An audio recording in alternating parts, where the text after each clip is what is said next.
Bismillahirrahmanirrahim. Alhamdulillahirabbil alamin. Wa sallallahu wa sallam wa baraka ala abdihi wa rasulih Muhammadin wa ala alihi wa sahbihi ajma'in. Amma ba'd. Allahumma iftah alaina hikmatak wansur alaina min khazaini rahmatik.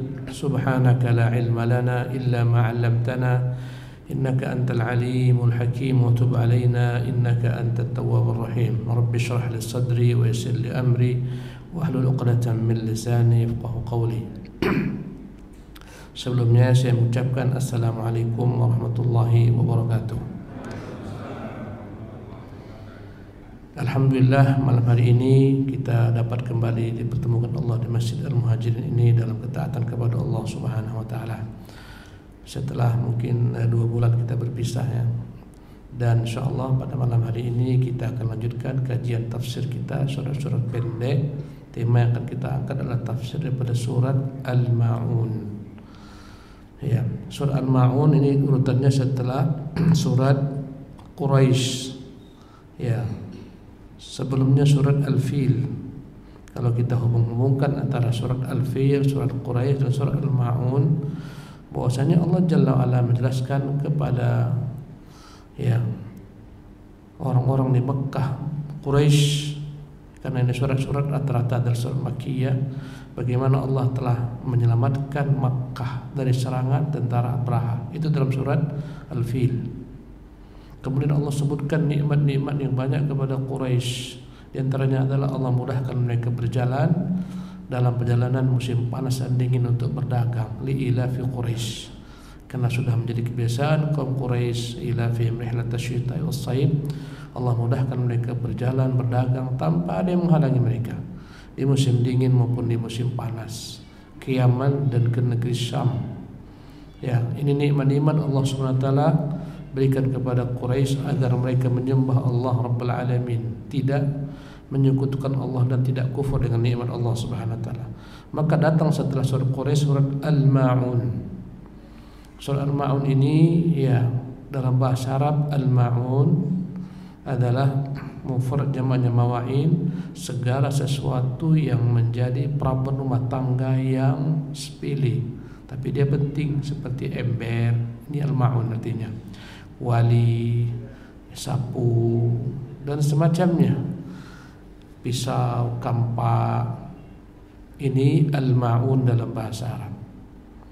Jadi surah Al-Ma'un adalah benda-benda yang biasa mudah orang minjamkan. Ya, tetangga pinjam kuat tangan, pinjam sapumu sebentar, ya pinjam sebentar piringmu, ini ada tamu datang. Ini namanya Al-Ma'un. Dan surah Al-Ma'un ini jemaah sekalian, sebagian daripada ulama tafsir menyebutkan sebab turunnya berkaitan dengan tokoh-tokoh Quraisy. Ya, yang mereka ciri-cirinya mendustakan hari kiamat, ciri-ciri mereka zalim kepada anak yatim yang tak punya kekuatan untuk membela dirinya, zalim kepada anak yatim, bakhil, kikir, ya, mengajak orang-orang untuk kikir semacamnya, tidak mau memberi makan kepada anak yatim. Ya, ini dikatakan turun mengenai sikap beberapa orang Quraisy. Di antaranya ada yang mengatakan ini turun berkaitan dengan sikap Al-As bin Wa'il. Al-As bin Wa'il adalah tokoh Quraisy yang dimuliakan. Dialah orang tua daripada Amr bin As.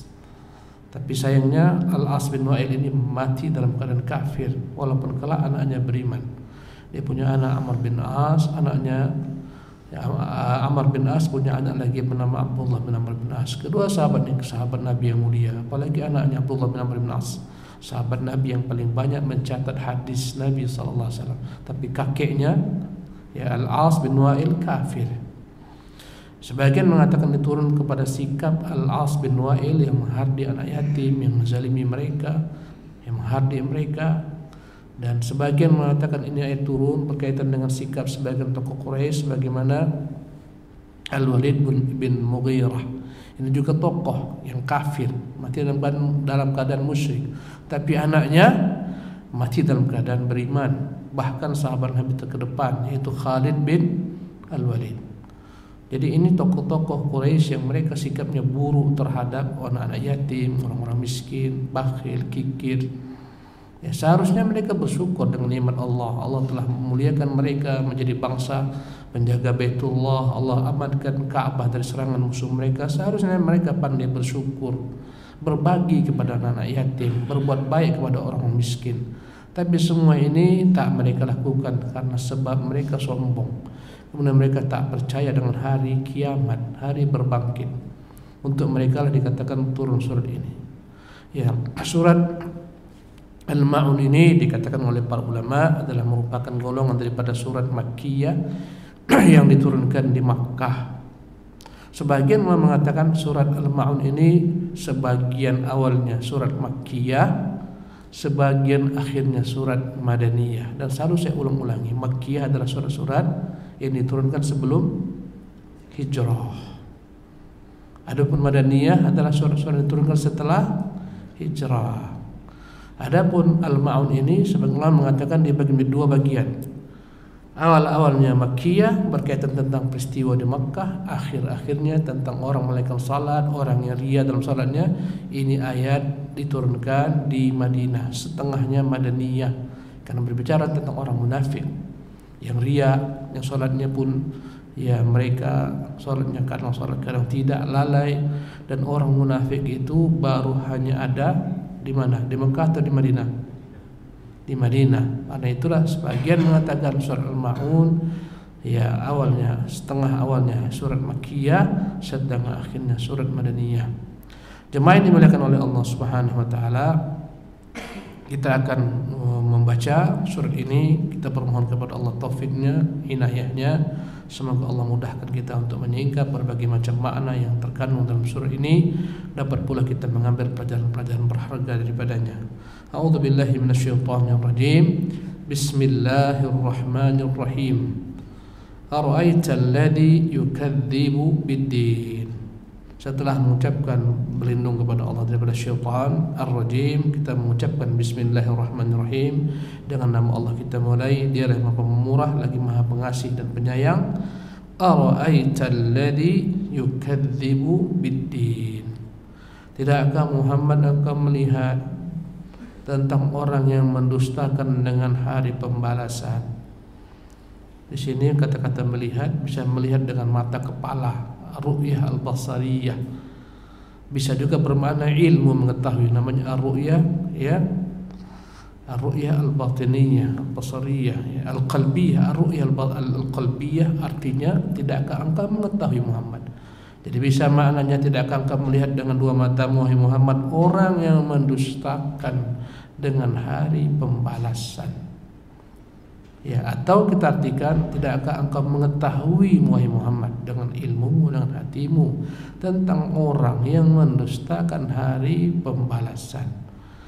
Ad-din dalam bahasa Arab bermakna al-jaza, balasan. Karena itulah Allah mengatakan maliki yaumiddin, dialah raja di hari pembalasan. Hari pembalasan maksudnya adalah hari kiamat, di mana setiap orang akan diberikan Allah balasan dengan apa yang dibuat di dunia. Ya, barang siapa yang berbuat kebaikan, dia akan mendapatkan balasan kebaikan. Barang siapa yang dia berbuat keburukan, maka dia akan mendapatkan balasan pula atas keburukannya. Fajaza'u sayyi'atin sayyi'atun bimithliha. Balasan keburukan, keburukan semacamnya. Hari kiamat memiliki banyak sekali nama-nama. Di antara namanya adalah Yaumuddin, hari pembalasan. Maka dalam ayat yang mudah ini, al-ikhwatu fillah, Allah SWT berkata kepada Nabi, ara'aita alladhi yukadzibu biddin. Tahukah Muhammad tentang orang-orang yang mereka mendustakan hari kiamat, hari berbangkit. Dan orang-orang kafir, mereka banyak mendustakan hari kiamat, hari berbangkit. Di antaranya adalah Al-Wa'il bin As yang tadi saya sebutkan. Allah menyebutkan tentang kekufuran mereka. Kata mereka tak ada hari berbangkit. Za'amal ladzina kafaru an la yub'atsu. Mereka mengklaim enggak ada hari berbangkit. Qul bala wa rabbi latub'atsunna. Katakan Muhammad sekali-kali tidak. Demi Tuhanku kalian pastikan dibangkitkan.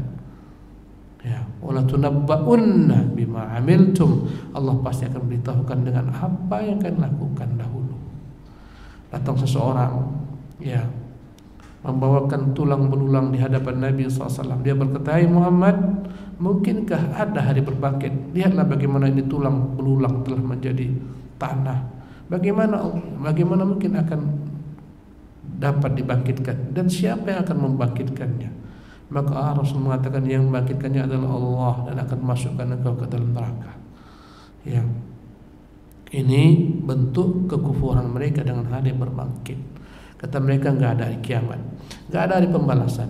Ya.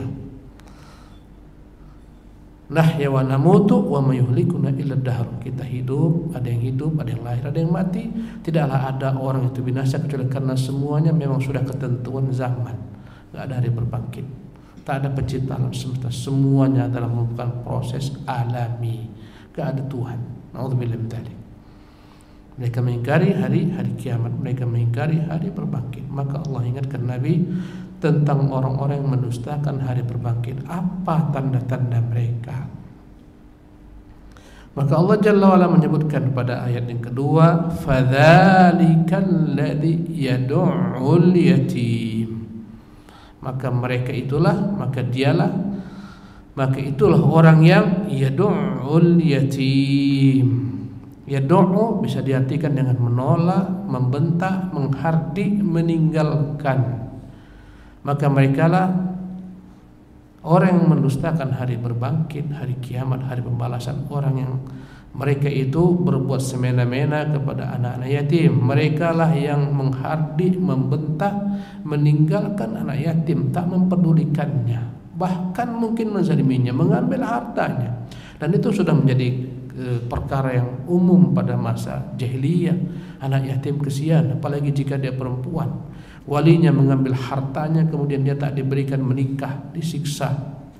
Ya, kadang-kadang dinikahi sama walinya tapi tak diberikan mahar yang baik, yang layak.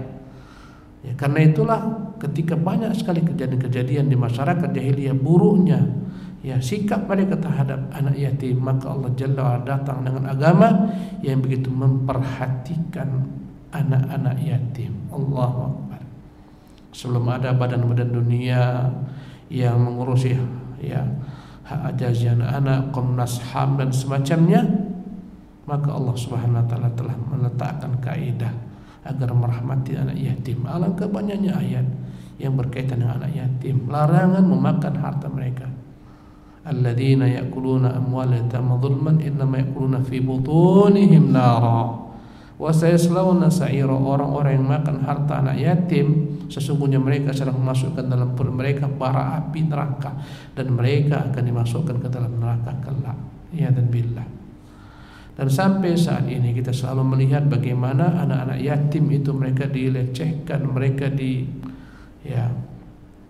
dizalimi, diambil harta mereka. Perbanyak lembaga-lembaga yang mereka membuat panti-panti sosial anak-anak yatim, tetapi anak yatimnya mereka dipekerjakan ya dengan yang tak layak, diberi gaji dengan yang tak layak, kadang tak diberi gaji, macam-macam. Kadang-kadang minta sumbangan kemana-mana atas nama anak yatim, padahal tak sampai ke mereka. Allah musta'an. Maka Al-Quran betul-betul mengingatkan manusia tentang anak yatim. Harus mereka itu dipedulikan. Ya, Nabi mengatakan ana wa kafirul yatimi kahataini fil jannah. Aku dan orang yang menanggung, membiayai, mengasuh, mendidik anak yatim seperti ini di surga. Nabi SAW angkat dua jarinya, dia tunjukkan semacam ini, menunjukkan betapa dekatnya seseorang itu kedudukannya dengan Nabi di hari kiamat. Siapa dia? Orang yang senantiasa berupaya untuk membantu kehidupan anak-anak yatim. Siapa itu yatim? Dalam konteks agama kita, yatim adalah anak-anak yang orang tuanya laki-laki meninggal ketika dia belum baligh. Ini anak yatim. Ya, kebiasaan anak yatim ini adalah orang yang kehilangan orang tua laki-laki, menjadi simbol bagi dia. Tak ada lagi yang dapat menafkahnya dengan baik, sehingga anak-anak yatim mentalnya kadang-kadang kena. Allah musta'an. Apalagi kadang-kadang mereka dibuli, tak punya orang tua. Kadang-kadang mereka dizalimi. Banyak perlakuan-perlakuan yang tak baik kepada mereka. Karena itulah kadang-kadang kita lihat anak-anak yatim ini subhanallah menjadi orang-orang yang berhasil ditempa dengan kondisi keadaan. Bahkan kita lihat banyak anak-anak yatim yang menjadi orang besar. Yang dari Imam Syafi'i rahimahullah itu anak yatim. Ya, ayahnya meninggal ketika dia kecil. Ibunya yang bekerja apa yang mampu dikerjakan untuk dapat memberikan bagi Syafi'i rahimahullah alat penulis, kertas. Allahu Akbar. Jadi orang besar. Ahmad bin Hanbal pun demikian. Banyak kita lihat ulama-ulama mereka. Bahkan Nabi kita yang mulia sallallahu alaihi wasallam pun adalah anak yatim. Jadi Nabi sangat tahu bagaimana kondisi yatim. Nabi kita yang mulia ketika lahir dalam keadaan yatim. Enggak ada ayahnya lagi. Datanglah rombongan-rombongan wanita-wanita dari Bani Sa'ad. Mereka terbiasa memungut anak-anak kota Makkah untuk disusukan, dipelihara sampai umur 2 tahun, sampai umur 4 tahun, agar anak-anak tersebut tinggal di alam yang bersih, jauh daripada hiruk pikuk kota dengan segala macam problemnya, agar bahasa mereka baik, makanan mereka baik. Datanglah wanita-wanita dari Bani Sa'ad ke kota Makkah mencari anak yang mereka dapat pungut dan mereka ambil upah untuk mengasuhnya. Kalau sekarang kan banyak itu tempat-tempat penitipan anak. Dahulu kala pengasuhan anak. Sejak kecil mereka dibawa, dijauhkan dari kota-kota besar semacam Makkah. Maka tempat semua orang turun. Tentunya udaranya tidak sebagaimana sehatnya udara-udara yang di perkampungan. Datanglah wanita-wanita Bani Sa'ad. Semua mereka melewati rumah Nabi SAW, tapi tak ada yang mau memungut Nabi kita. Mengapa? Dia yatim. Tak ada yang diharapkan dari anak yatim. Kalaupun dapat upah, upahlah kadarnya. Semua mereka lewat saja. Ya, semua, bahkan Halimah. Halimah, siapa ibu susu Nabi? Halimah As-Sa'diyah. As-Sa'diyah nisbat kepada Sa'ad, daripada Bani Sa'ad mereka. Halimah pun lewatin. Ya, ketika mereka masing-masing sudah dapat anak yatim, masing-masing dapat anak yang disusukan, anak yang akan diasuh, mereka siap-siap pulang, tinggal Halimah semata. Tak ada yang mau disusukan, enggak dapat lagi dia, kecuali Nabi kita yang mulia sallallahu. Berkatalah kepada suaminya, suamiku, daripada kita pulang enggak ada bawa apa-apa, sudahlah kita bawa saja anak yatim ini, semoga dapat kebaikan, keberkahan. Maka dialah yang memungut Nabi kita SAW. Dibawalah ke Bani Sa'ad. Dia pun bercerita bagaimana kondisi mereka ketika sulitnya mereka berangkat ke kota Mekah. Unta mereka payah jalannya, unta mereka sudah hampir afkir. Ya, kondisi dia pun tak baik, susunya pun sedikit. Tapi setelah Nabi mereka bawa, untanya menjadi unta yang tangkas cepat, susunya menjadi banyak sampai ke rumah. Keberkahan demi keberkahan pun datang. Tahulah mereka betapa berkahnya Muhammad sallallahu alaihi wasallam, dan rumah yang dalamnya ada anak yatim adalah rumah yang berkah. Allahu Akbar. Jadi begitulah Nabi yang mulia sallallahu alaihi wasallam. Tahu dia bagaimana penderitaan anak yatim. Karena itulah Allah mengungkapkan nikmatnya kepada Nabi. Alam yajidka yatiman fa'awa. Tidakkah dia dahulu Muhammad Allah mendapati dalam keadaan yatim? Akhirnya dia yang meliharamu. 4 tahun Rasulullah bersama ibunya. Ya, setelah 4 tahun Rasulullah bersama ibunya Aminah. Baru 2 tahun ibunya pun meninggal. Habislah tumpuan hati Nabi. Dipelihara oleh kakeknya. Baru 2 tahun, 8 tahun kakeknya Abdul Muthalib pun meninggal. Kemudian dipelihara oleh pamannya Abu Thalib dalam keadaan miskin. Nabi pun terpaksa bekerja mengembalakan kambing-kambing, membantu penghidupan pamannya sallallahu alaihi wasallam. Maka sungguh berat kehidupan Nabi SAW. Semuanya ujian itu ada pada Nabi. Lahir dalam keadaan yatim, kemudian ditinggal oleh ibunya, ditinggal oleh kakeknya. Allahu Akbar. Dan dia ditinggal oleh anak-anaknya ketika kecil yang laki-laki, meninggal Abdullah, meninggal Al-Qasim atau At-Tahir. Allahu Akbar. Meninggal di pangkuannya Ibrahim, meninggal putrinya Ruqayyah, meninggal, subhanallah, ujian demi ujian, dustakan kaumnya. Sungguh Nabi benar-benar banyak ujian yang dihadapi Nabi yang mulia SAW. Kembali kepada ayat ini, maka ciri-ciri orang yang tak percaya hari kiamat, berbuat kezaliman, tak peduli dia, karena dia enggak berharap hari kiamat. Apa ciri-cirinya? Anak yatim pun mereka zalimi. Mengapa dikatakan yatim? Karena yatim nggak ada pembelanya. Andai kata anak lainnya nggak yatim, dia punya bapak pembela. Tapi ini anak yatim rata-rata diabaikan. Karena itulah Allah SWT khususkan penyebutan anak yatim di sini. Ya, menunjukkan betapa parahnya kondisi orang ini. Kezalimannya luar biasa. Anak yatim yang tak punya siapa yang membelanya pun dizalimi, disakiti, dihardik, dibentak, dipekerjakan. Kadang-kadang mereka menjadi sasaran homoseksual, ya, dan billah berapa banyak panti-panti yang mengelola anak-anak yatim. Anak-anak itu mereka semua kena korban daripada laki-laki yang luar biasa, predator-predator. Banyak kasus sampai berpuluh berbelas tuh anak-anak yatim habis semua sama predator-predator. Siapa yang menghabisinya? Pengawasnya, pengurusnya sendiri. Allahu Akbar. Nasallallahu alaihi. Maka ciri-ciri mereka, fadzalika alladzi yad'ul yatim. Itulah orang yang menghardik anak yatim. Yad'u, menolak anak yatim, memarahinya, membentaknya, menghardiknya. Subhanallah. Kenapa? Karena sudah luar biasa. Dia tak percaya dengan hari akhirat. Oleh karena itulah kawan-kawan sekalian, betapa besarnya hubungan antara beriman dengan hari akhirat dengan perbuatan-perbuatan kebaikan di dunia kepada sesama manusia. Yang tak percaya hari berbangkit, subhanallah, maka dia buat semena-mena, buat kezaliman, enggak percaya dah hari kiamat ada, hari pembalasan ada. Maka kehidupannya penuh kezaliman, merampok, mencuri, membegal, mengkorupsi, membunuh. Allahu Akbar. Mengapa? Dampak daripada tidak beriman dengan hari pembalasan, dengan hari kiamat. Allahu musta'an. Kemudian kita lanjutkan, ikhwati fillah rahimakumullah. Ciri lainnya, ya, wala yahuddu ala ta'amil miskin. Sudahlah dia menghardik anak yatim, membentak, tak memberikan hak anak yatim, mengkebiri haknya, mengambil haknya. Lebih daripada itu, wala yahuddu ala ta'amil miskin. Dia tidak pernah sedikit pun mengajak orang untuk memberi makan orang-orang miskin. Dan anak-anak yatim kebanyakan mereka orang miskin. Sikap mereka luar biasa. Sudahlah dia kikir, bakhil, tak memberikan anak yatim, dia larang pula orang untuk berbuat baik kepada anak-anak yatim. Wala yahuddu, tak pernah dia mengajak orang, memotivasi orang untuk memberi makan orang miskin. Bahkan dia melarang orang. Sudahlah dia bakhil, kikir, dia ingin pula ajak orang supaya semuanya kikir semacam dia. Allahu Akbar. Kenapa? Karena tak beriman dengan hari akhirat. Padahal betapa besarnya keutamaan memberi makan orang-orang miskin. Karena itulah Allah menyebutkan dalam surah Al-Insan, ya, ciri-ciri orang-orang yang mereka itu takut hari kiamat, di antaranya mereka memberi makan orang miskin. Wa yut'imuna at-ta'ama 'ala hubbihi miskinan wa yatiman wa asira.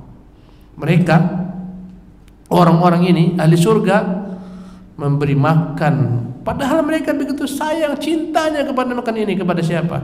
Kepada orang-orang miskin, kepada anak-anak yatim, kepada orang-orang yang dalam tawanan, yang ditawan, asira. Ketika ditawan musuh-musuh Quraisy, ya, tertawan 70 orang Quraisy pada perang Badar, Nabi mengatakan, ahsinu, berbuat baik kepada, ahsinu ila asrakum, kepada para tawanan-tawanan kalian. Sampai-sampai sahabat memberikan makanan mereka untuk para tawanan, sementara mereka makan ala kadarnya. Luar biasa mereka. Allahu Akbar. Bahkan mereka ada yang menyerahkan kepada mereka ketika itu dingin selimut, dia tanpa selimut. Kenapa? Iman kepada hari akhir. Kata Allah Subhanahu wa taala, wa yut'imuna at-ta'ama 'ala hubbihi miskinan wa yatiman wa asira. Ya. Kenapa? Innama nut'imukum liwajhillah la nuridu minkum jazaan wala syukura. Kami ini memberikan kalian makan semua hanya karena mengharapkan wajah Allah. Kami tidak butuh balasan dari kalian, tidak pula ucapan syukur. Mengapa? Inna nakhafu, ya, kami takut kepada Tuhan kami pada hari yang ketika itu mata terbelalak berbalik-balik. Inna nakhafu mana ayatnya? Min rabbina yauman abusan qamtarira. Karena kami takut kepada Tuhan kami pada hari yang begitu membuat wajah menjadi pucat pasi, wajah menjadi, ya, ketakutan yang begitu dahsyatnya. Kapan hari kiamat? Innama nut'imukum liwajhillah la nuridu minkum jazaa'an wala syukura inna nakhafu min rabbina yawman abusan qamtarira. Kami takut jumpa Tuhan kami di hari kiamat. Hari yang begitu membuat wajah menjadi pias, wajah menjadi pucat pasi, wajah ketakutan, hati berbolak-balik ketakutan. Jadi relevansi hubungan antara mereka berbuat baik kepada anak yatim, orang miskin, tawanan perang. Kenapa? Karena mereka takut hari berbangkit, takut hari kiamat. Karena itu ikhwati fillah, orang yang tak takut hari kiamat, tak takut hari pembalasan, tak yakin ya tentang hari pembalasan, ragu-ragu tentang hari pembalasan atau lalai daripada hari pembalasan, akan terlihat dalam sikap hidupnya berbuat kezaliman kepada manusia. Banyak orang yang hutang, Pak, setelah hutang lari daripada hutang, lari dia daripada hutang, ngilang. Banyak orang bermuamalah, berjual beli, berkongsi segala macam, dia makan tuh uang, lari. Banyak orang pekerja, pemborong, memborong perumahan, buat perumahan, dapat uang banyak, lari. Sementara para pekerjanya bekerja sebulan tak punya gaji, 2 bulan tak punya gaji, hanya dikasih uang makan, lari. Mengapa mereka melakukan itu? Jawabannya karena mereka lalai dengan hari kiamat pembalasan, ragu dengan hari pembalasan. Allahu Akbar. Maka tak ada motivator yang paling kuat membuat kita berbuat kebaikan kecuali kita ingat dengan hari pembalasan. Apa yang kita buat Allah akan balas. Allahu Akbar. Mengapa orang lari daripada hutangnya? Mengapa orang korupsi? Mengapa orang berbuat semena-mena menzalimi orang?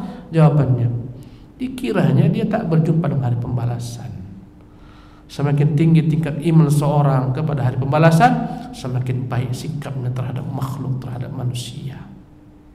Semakin mereka tak beriman dengan hari pembalasan, semakin jahat mereka, semakin zalim mereka. Allahu Akbar. Karena mereka tak berharap apapun. Mereka mengira hidup dunia inilah segala-galanya. Yang namanya surga adalah surga dunia, neraka adalah neraka dunia. Kalau mati selesai, nggak ada lagi perkara. Kenapa banyak orang-orang di negeri-negeri kafir sana mati bunuh diri? Jawabannya karena lalai daripada hari akhirat, tak beriman dengan hari akhirat. Negeri mana yang paling banyak tingkat bunuh dirinya, bapak-bapak? Negeri mana paling banyak tingkat bunuh dirinya? Jepang. Subhanallah. Ya. Apalagi dalam sebagian agama, bapak-bapak sekalian Allah muliakan, mereka tak mengakui yang punya agama ini, nggak mengakui ya apa namanya, hari berbangkit kiamat tuh nggak ada. Kata mereka yang ada kembali lagi berreinkarnasi. Apabila hari ini kau mati, nanti kalau kau baik, nanti kau akan jadi ini, jadi itu. Berulang kembali kehidupan. Jadi jangan takut, kata mereka. Apabila kau jahat, nanti kau akan bereinkarnasi menjadi tikus, menjadi macam-macam. Nggak ada kematian bagi mereka. Yang ada adalah ketika dia mati nanti akan kembali hidup dalam bentuk lain. Namanya apa? Reinkarnasi. Akhirnya kau tengok orang-orang yang meyakini reinkarnasi ini orang-orang yang begitu gila dengan dunia. Mereka menganggap ada masalah, nanti kita hidup kembali setelah mati dalam bentuk lain. Allah musta'an. Kembali kepada ayat yang Allah SWT sebutkan ini, Allah Jalla wa'ala mengatakan wala yahuddu ala ta'amil miskin. Mereka pun tidak pernah memberikan motivasi, anjuran untuk memberi makan anak miskin atau orang-orang miskin. Padahal jemaah sekalian, memberi makan orang ini, jangankan orang miskin, memberi makan siapapun besar keutamaannya, sebab masuk surga. Kata Nabi yang mulia sallallahu alaihi wasallam, afshus salam wa at'imut ta'am. Ya. Kemudian wasallu bin laili wan nasu niyam tadkhul jannata bis salam. Afshus salam, sebarkan salam. Wa at'imut ta'am, beri makan manusia, siapapun. Ya. Wasallu bil laili wan nasu niyam, kerjakan salat malam ketika orang lelap tertidur.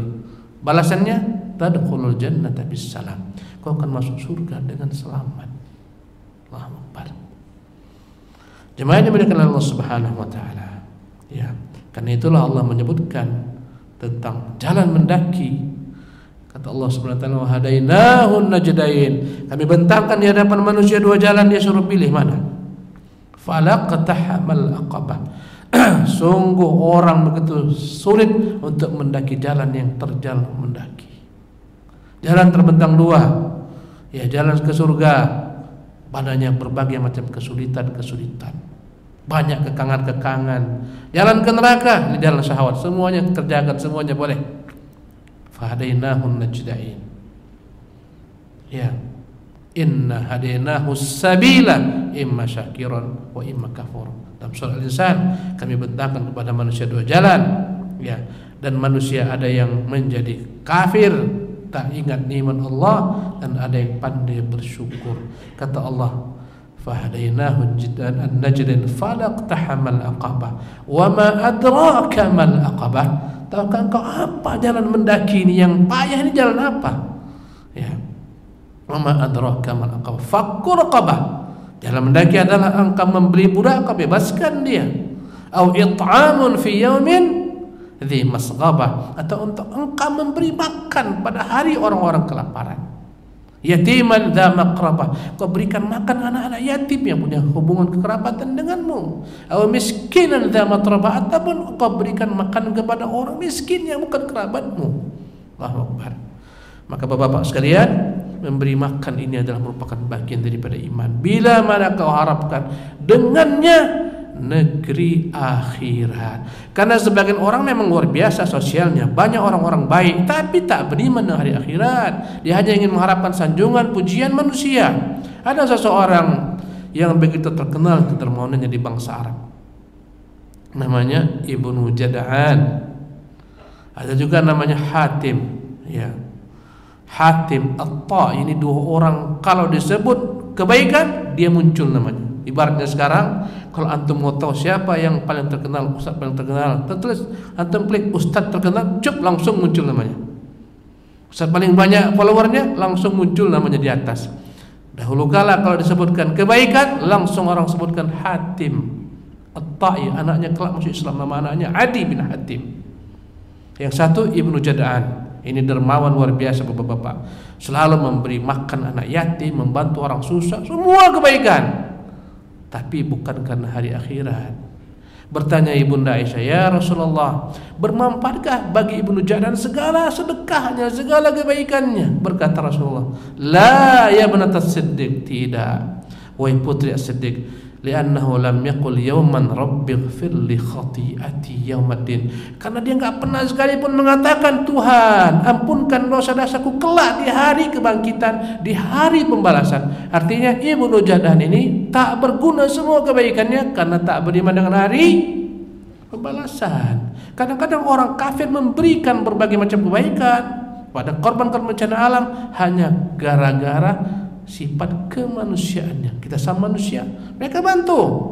Ada bencana tsunami, kadang-kadang mereka datang bantu, kadang-kadang mereka bawa misi pemurtadan kaum muslimin, kadang-kadang tanpa misi, hanya kecuali misi kemanusiaan. Paling banyak di balik misi kemanusiaan ada misi agama. Ya, mereka ini berbuat kebaikan hanya gara-gara kemanusiaan sosial. Orang semacam ini dapat nggak pahala? Nggak dapat pahala. Orang mukmin berbuat ini semua kan hari berbangkit karena Allah perintahkan. Mereka tidak, karena sosial, kemanusiaan. Allahu Akbar.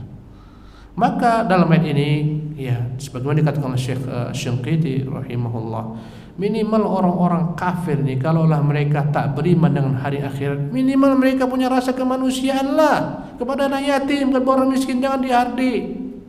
Subhanallah. Dahulu kala siapa yang masuk ke Mekah dia tak memiliki kekuatan akan dizalimi oleh orang Mekah. Pembesar-pembesar Mekah kadang-kadang minjam uang, kadang-kadang minta uang. Subhanallah. Sampai akhirnya buat kesepakatanlah orang-orang baik di Mekah. Ini disebut dengan kesepakatan apa namanya? Mereka sepakat. Siapa yang dizalimi di Mekah, mereka akan bela bersama. Mereka semuanya sepakat berapa orang. Kenapa? Karena banyaknya tokoh-tokoh Mekah itu yang berbuat kezaliman kepada orang-orang yang tak memiliki kekuatan. Dan begitulah yang namanya hukum. Ya, tumpul ke bawah, ya, tumpul ke atas, tajam ke bawah, kata orang sekarang. Kalau kau tak punya apa-apa habis, tapi kalau kau punya sekian harta benda banyak miliaran triliunan, aman. Kau berbuat apapun aman. Penjaramu aman, semuanya aman. Allahu Akbar. Hukumanmu aman, semua aman. Allah musta'an. Inilah jahiliyah. Islam datang dengan keadilan. Berkata Nabi yang mulia SAW, ketika ada salah seorang wanita bangsa Quraisy yang mulia, dia mencuri, mau dipotong tangannya, mereka berbisik-bisik kepada Usama. Hai Usama. Usama adalah kesayangan Nabi SAW, karena bapaknya adalah anak angkat Nabi.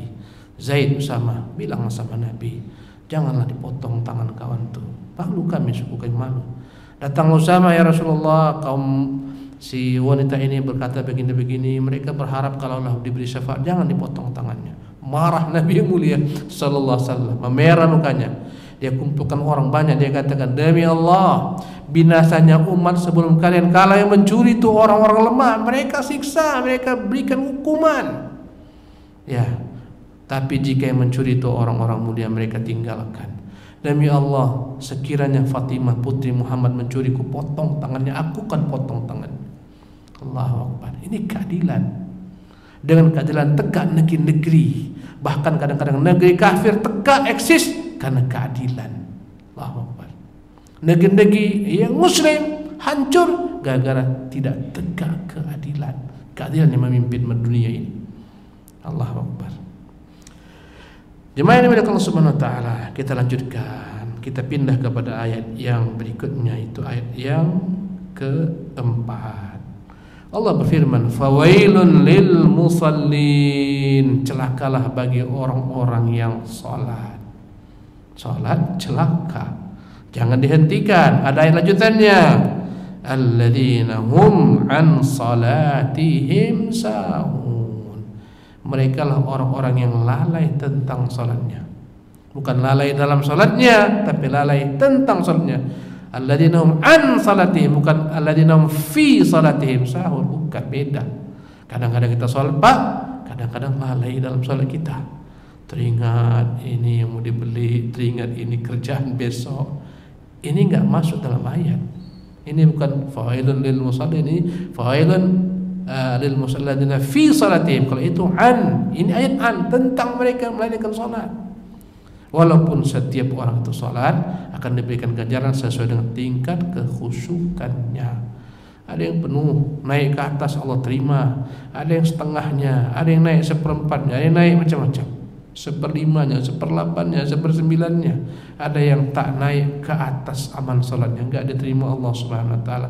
Hanya menggugurkan kewajiban tapi tak diterima Allah Subhanahu wa taala. Kenapa? Karena salatnya tak ada padanya kekhusyukan sedikit jua pun. Maka ini menceritakan tentang orang-orang yang lalai tentang salatnya. Alladzina hum an salatihim sahun, mereka lah orang-orang yang lalai akan salatnya. Di antara tafsiran para ulama, makna lalai tentang salatnya adalah mereka yang salatnya bolong-bolong, kadang salat, kadang tak salat. Maka bagi mereka ancaman wailun, celakalah. Dan kata-kata wail dalam bahasa Arab ditafsirkan para ulama, terkadang mereka menafsirkan makna wail celaka. Sebagian mereka menafsirkan makna wail adalah satu lembah di neraka, namanya neraka wail. Lembah ini kalau dimasukkan seluruh gunung-gunung di bumi, habis semuanya. Semuanya akan amblas tenggelam, menunjukkan betapa besarnya lembah ini. Semua gunung, kebayangkan gunung Himalaya begitu besarnya, masukkan ke sana, bukan hanya Himalaya, semua gunung-gunung dunia semua masukkan ke sana, habis. Itulah balasan bagi orang-orang yang dia meninggalkan salatnya. Ya, sebagian menafsirkan ya adalah orang-orang yang lalai mengulur-ulur waktu salatnya sehingga keluar waktunya. Ya, matahari udah mau tenggelam, sibuk baru dia berwudu. Ya, sibuk dia salat asar. Salatnya pun udah kayak patuk ayam. Yang quru kama yang quru qurab, karena kata Nabi bagaikan burung gagak mematuk makanan. Gagak mematuk makanan gini. Salatnya. Belum lagi selesai rukuk udah bangun, belum lagi bangun sudah sujud. Patuk ayam. Kita menyebutnya dalam bahasa kita salat patuk ayam. Nabi menyebutnya dengan istilah naqratul ghurab. Ya, burung gagak yang mematuk makanannya. Ya, udah tiba waktu asar, santai masih panjang. Ya, masih banyak kerjaan ini, banyak pelanggan. Ini di toko lagi banyak orang, sibuk dia. Lewat jam 5, ada setengah 6, masih ada waktu asar. Subhanallah, tambah banyak pelanggan. Allahu Akbar. Nanti menit lagi maghrib, sibuk dia berwudu. Allahu Akbar. Ini orang celaka. Apalagi kalau sampai matahari tenggelam, dia belum asar. Baru dikerjakannya ketika matahari tenggelam, habislah dia. Salatnya tak diterima, tak sah. Allahu Akbar. Azan. Kita azan dulu, insyaallah kita lanjutkan. Bismillah, alhamdulillah, wassalatu wassalamu ala rasulillah, la haula wala quwwata illa billah, wa ba'du. Al-ikhwatu fillah, kita lanjutkan kajian kitab tafsir surah Al-Ma'un, kajian surah Al-Ma'un. Kita tadi telah mulai ya dari ayat yang pertama hingga ayat yang keempat, kemudian kita baca ayat yang kelima, alladzina hum an salatihim sahun. Mereka adalah orang-orang yang lalai tentang salatnya. Ini ayat kata seluruh ulama adalah ayat yang diturunkan di Madinah, berbicara tentang orang-orang munafik. Maka orang-orang munafik ciri-cirinya salat mereka itu bolong-bolong. Kalau nampak orang mereka salat, kalau nggak nampak orang mereka nggak salat. Ya, karena itulah yang paling berat kata Nabi, athqalus salati 'alal munafiqin al-isya. Yang paling berat bagi orang munafik adalah salat isya dan salat subuh.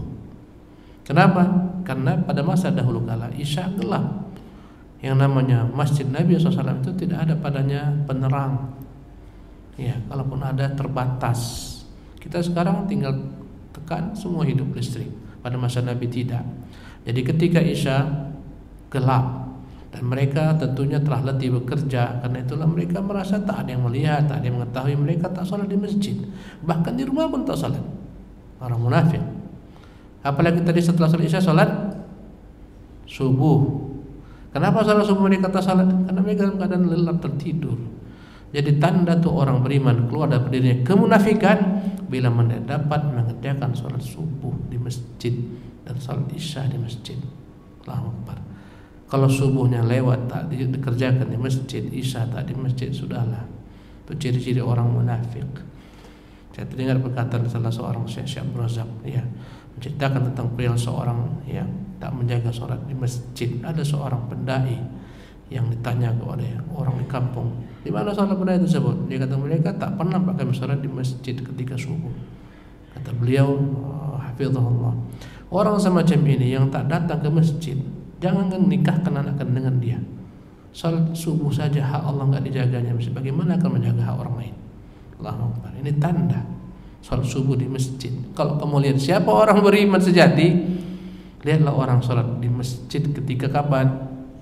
Subuh dan isya. Allahu Akbar. Ini soal yang paling payah. Kata Nabi, "Lau ya'lamuna ma fihi ma la atauhuma walau habwan." Kalau mereka tahu betapa besarnya ganjar Allah siapkan bagi orang salat berjamaah di masjid ketika subuh, ketika isya, mereka pastikan datang meski merangkak. Kalau dikatakan yang datang ke masjid Al-Muhajirin ini dapat mobil termewah, keluaran baru. Ya, siapapun datang ke masjid ini akan dapat mobil yang paling termewah, keluaran terbaru, ya, mobil listrik. Kira-kira masjid ini cukup nggak orang sholat di masjid Muhajirin ini? Yang sholat isya di sini dapat mobil yang paling mewah, keluaran terbaru, tercanggih. Ya, ana jamin berebut orang, mungkin pintunya sudah rusak, orang berebut masuk ke masjid. Padahal ya Allah siapkan lebih daripada itu. Allahu Akbar. Karena itulah ini semua kembali kepada iman. Allah menyebutkan ciri-ciri mereka lalai dalam salatnya, alladzina hum yura'un. Yang mereka itu adalah orang yang selalu mengerjakan sesuatu yang ingin dipuji, riya.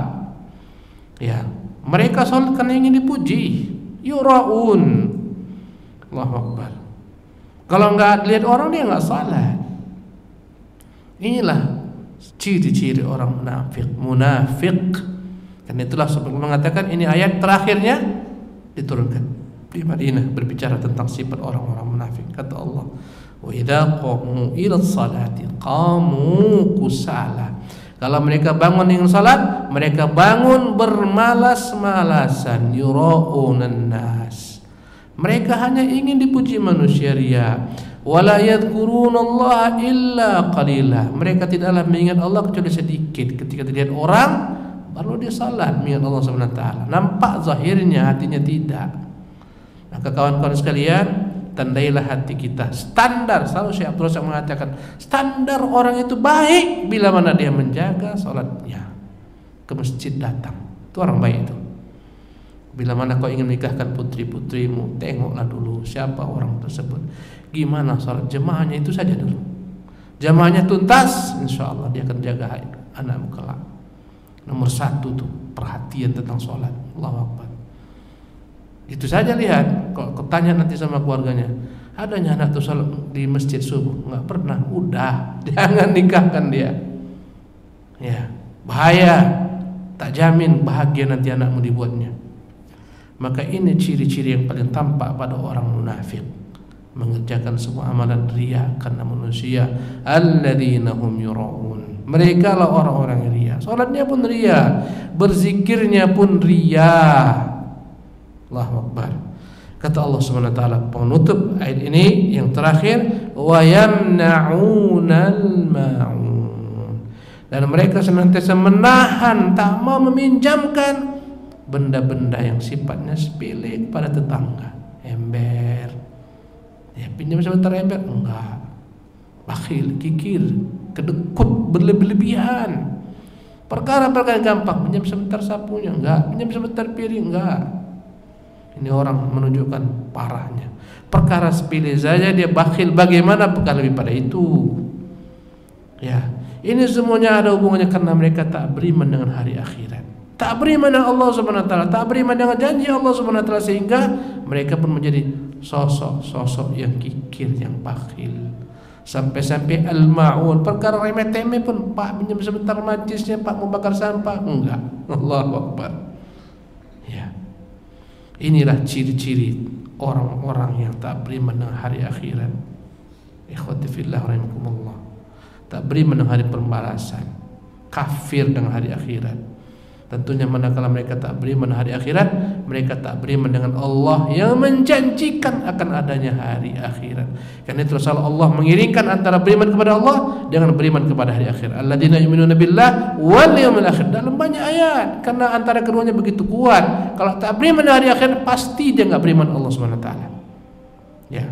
Ikhwati fillah rahimakumullah, demikianlah tafsir singkat surah Al-Ma'un ini. Semoga bermanfaat, banyak sekali pelajaran-pelajaran berharga daripadanya tentang kewajiban beriman kepada hari akhirat, hari pembalasan, berbuat baik kepada orang miskin, anak yatim, ya, memelihara hak anak-anak yatim, kemudian berusaha senantiasa berbuat kebaikan, memberi makan kepada orang miskin dan lain-lainnya, senantiasa istiqamah dengan salat, jangan lalai dengan salat, ya. Dan kemudian berusaha menghindari diri daripada segala macam sifat-sifat dia ingin dipuji manusia, dan dermawan, tidak kikir. Wallahu a'lam wa sallallahu wasallam wa barak ala abdihi wa rasulih Muhammadin wa akhir da'wana alhamdulillahi rabbil alamin. Wassalamualaikum warahmatullahi wabarakatuh.